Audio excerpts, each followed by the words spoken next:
Hope you'll pardon my videoing skills. It's kind of hard to video and take care of your animals and one all at the same time, because you really need both hands. In fact, sometimes doing this kind of stuff you need about 4 or 5 hands.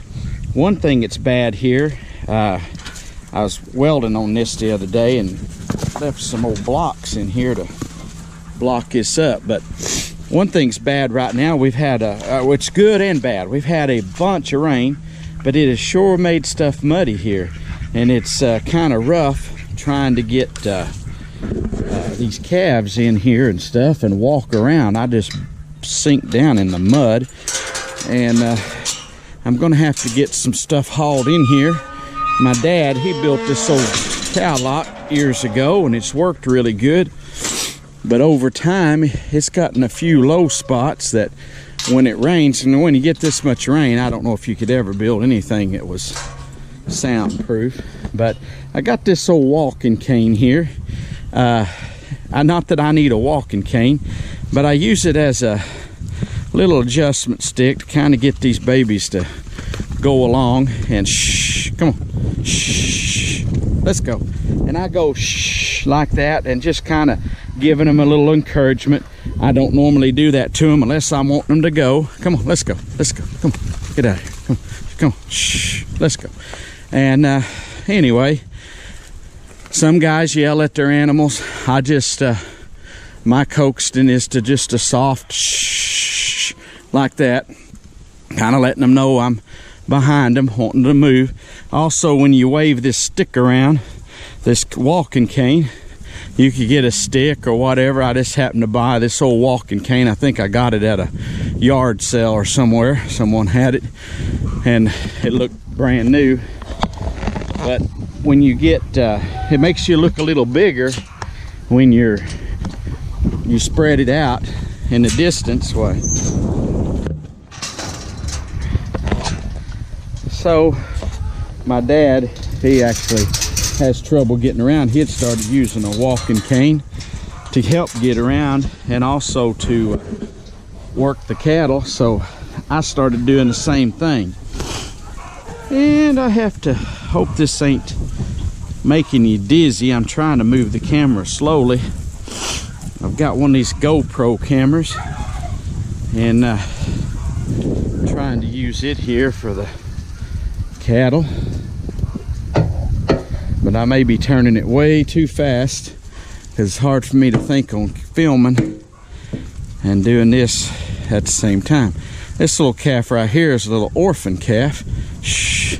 I named him Willie. His mama died, and he's coming along. He's actually, his mama died a month, 2 or 3 ago. I've forgotten now, but been a while. She got anaplasm and died, and so I'm gonna sell him. But I was hoping to get him grown a little better, but it kind of stunted his growth having to be taken off his mama. Come on, shh, shh, let's go. Come on, let's go. Come on, come on, let's go. Come on, shh.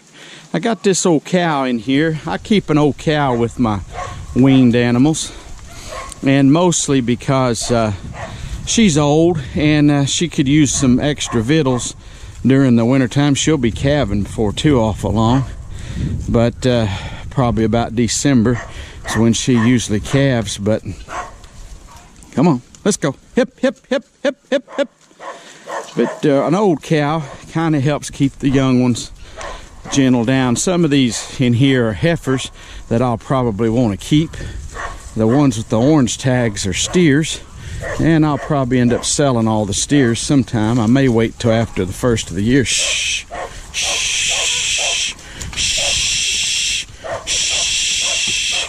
shh. Anyway, I was going to try to get them all wound up in here if I could, but shh, shh.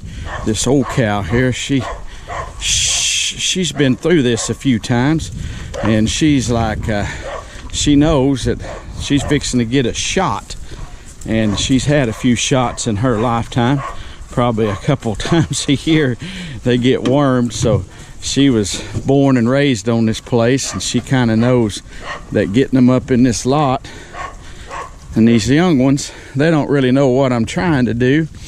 They just kind of following the leaders, and I got a little bit of feed. I had warmed my... Shh, let's go, big boy. Get back up here. Get back up here. Get in here. Get in here. Come on. You know where to go. Now come on. Shh.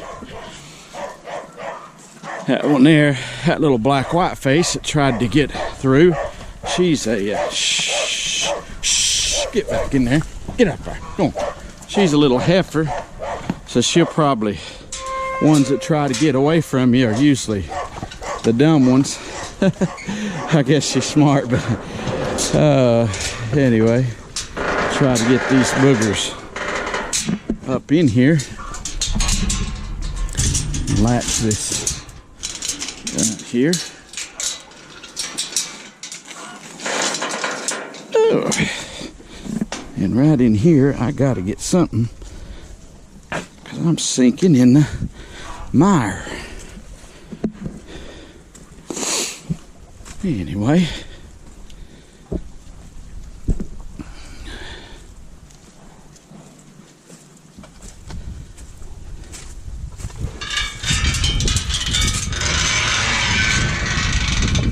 oh, let's go.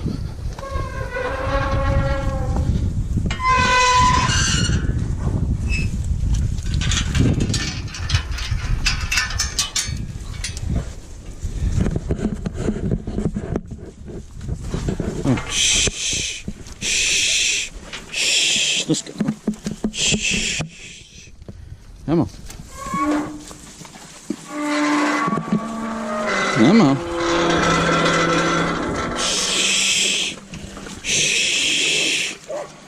Shh. The idea here is to squeeze them down a little bit, and usually one or two of them will get started going down that lane, and when they do, I usually make them go on down here. Come on, babies. Let's go. Shh. Shh. But just like humans, you got to have one. Whoa. Just about landed on my backside there. Just like humans, you usually got one that wants to be a troublemaker. So, turn around here. Shh. Let's go. Come on. Shh. Shh. I've got a hot shot over there, but I try to do it as easy as I can. Shh. Shh. Shh. Shh. Anyway, I put this little gate, close it behind them, and then they can't back down the lane.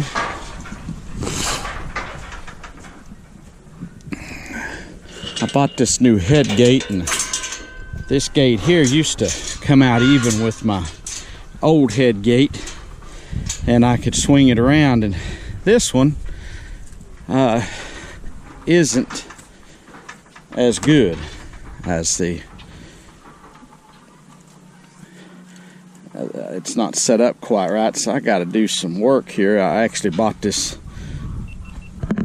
squeeze chute last year, this Toro, a year ago this summer, and it has been a good one. I really like it. I like the way it squeezes in from both sides and the way it operates, but anyway, come on, babies. There you go. Anyway, I'm gonna get these dudes vaccinated and see what I can do.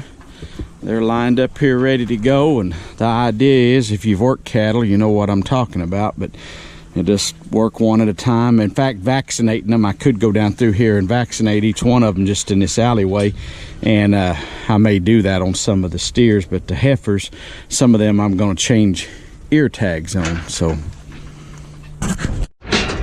one of the things I'm doing today is giving them a shot of warming them when you wean them, you need to give them 3 different things. Especially if you're going to keep them and resell them, that gets them prepared. But 3 things: the black leg, which is usually several different things in it. Then there's the gold. My mind's went blank on the brand I like to use, but anyway, it does like respiratory diseases and stuff like that to keep them from getting pneumonia and stuff like that. And you can come back in 30 days and give them a booster shot of that.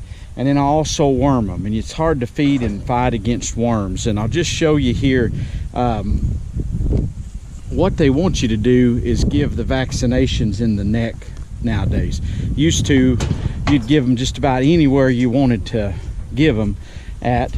And what you want to do is take right here in the neck, raise the skin up and give the shot right in there. It's hard for me to do that with to hold the gun and that at the same time, but that's the principle. And the reason they want you to give it in the neck is it saves from destroying the meat.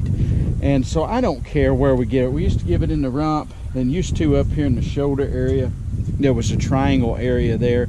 Now they want you to give it up in the neck, and like I say, I don't care. It's the end user, the feedlots and stuff like that. They say this in the neck keeps from damaging meat. Sometimes it'll damage the meat. I've seen one time where a cow had been given a shot back here, and what it did, it kind of damages a piece of meat there. So, you know, at the price of meat, you sure don't want to ruin meat. And if it helps up in the neck, I don't care where they want it at. I'll do it for them. And but that's kind of the thing with vaccinating. So these calves are all probably, most of them, I've got some heifers I'm keeping, but this one here is a steer, and he'll get big, and one of these days he'll be turned into steaks and hamburgers and stuff like that, hopefully. So I want him to do the best he can. You know, I'll never know. I'm probably have no idea how well he does, how well he finishes and feeds out in the feedlot and all that stuff, how well he butchers, if he butchers prime. You know, I don't think he looks like it doesn't look like a prime animal to me. But it will be a good animal to eat. I have no problem with eating this. But anyway, one of the things with worms, you don't want to fight against worms. So today, as I've working these, the whole thing is to get them up here. When you get them in your chute too, you want to tighten them down, squeeze it up if you have a squeeze chute. That really seems to calm them down. They still get kind of antsy. And then this one, the one reason I bought it, and it's got a picture of a needle, but this little doors on both sides are to vaccinate. So when you vaccinate in there, you're really safe, and be hard to get hurt in there like that. Anyway, there's some blood in here, but it's because it's not from giving them the shots. I dehorned one a while back, and when I cut the horns off, well, it bled some. That's just something that happens. But anyway, that's kind of what I'm doing today. Going to work all 24 head through here. I'm feeding them a little grain every day. They get all the hay they want to eat. They're growing. They have grown. I don't know exactly how much, but I made videos of them, and I can look back at those videos and tell that some of them are really growing and doing well. They've all grown, they're maturing, they're doing better. So hopefully in another 30, 60 days. I've thought about keeping these about 90. I've kept them 30 in here so far. I'd like to keep them at least 45 before I would sell them, which is going to put me around Thanksgiving time. The markets are kind of down. Then you got Christmas holidays and all that. So I may wait and sell them after the first year. We'll just see if I get to hurting for money bad. I may have to sell them just any time. But anyway, my hope is to wait until after the first of the year is what I'm working on. But I'm getting them ready here. If I'm going to be feeding them, I sure don't want to feed against worms or risk them getting pneumonia or anything else. And I don't want the end user to have that problem either. Hey, I appreciate you watching today. God bless you. I appreciate all of our subscribers and viewers. And if you're new to our channel, we want to welcome you and say God bless. And we'll see you next time. We're gone.